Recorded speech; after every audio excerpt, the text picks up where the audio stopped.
Peace and welcome back to my channel, Courtney Brooke. I want to start by acknowledging that it's been a little while since I last posted here and that timing actually lines up with when I began my CASAC journey. Today's video is a continuation of the CASAC initial application tutorial I recently shared. This one is focused specifically on what happens next after you submit your initial application, because part of the process can feel unclear and anxiety-provoking for a lot of people.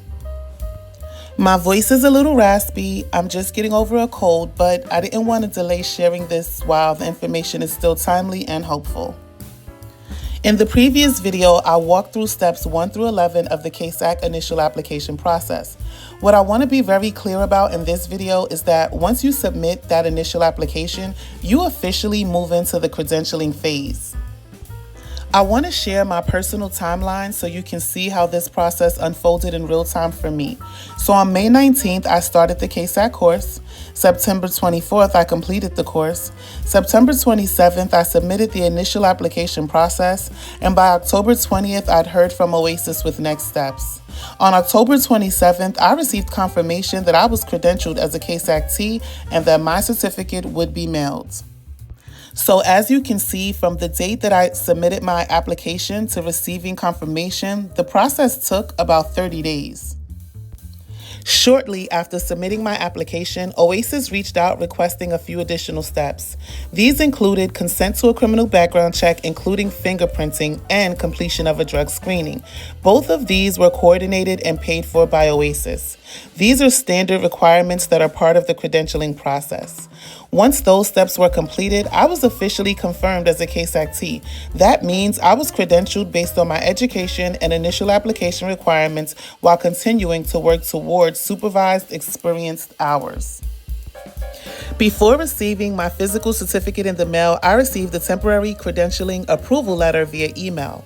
The letter confirmed that my temporary certificate had been approved, that I should receive my official certificate within 7 to 10 business days, and that my credential could be verified through the OASAS credential verification system. It also outlined that I must abide by OASAS Part 853, Credentialed Addictions Professionals Regulations, including the Canon of Ethical Principles and Misconduct, as well as the Code of Conduct for Custodians of People with Special Needs. Once my certificate arrived, the language on it stated that I had demonstrated the basic knowledge, skills, and professional competencies prescribed by regulations and had been found duly qualified as a credentialed alcoholism and substance abuse counselor trainee by the state of New York. Once you are credentialed, you receive a 5-digit CASAC identification number. This number is what you use when submitting completed courses so that your hours are properly credited toward your credential. It's sort of like your social security number regarding your professional credential. One additional update I made after submitting my application was uploading my college transcript. My degree did not list my major, so I ordered my transcript through Parchment. The cost was about $10, and once it was uploaded, my application reflected the update. I also want to clarify something around supervised experience. While OASAS does not provide step-by-step instructions for tracking hours, they do provide guidance on how supervised hours should be allocated.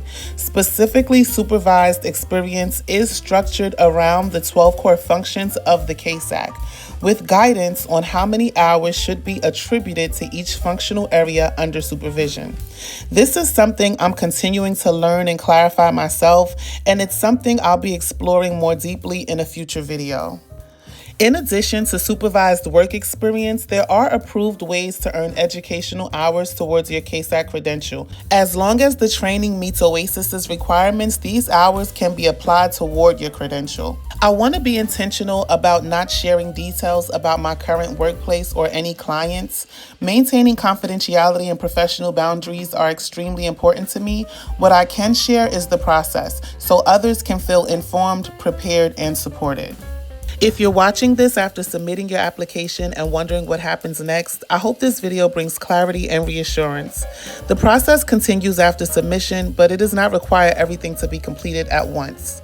Thank you for your patience as I continue sharing my CASAC journey here on this channel. Peace and blessings.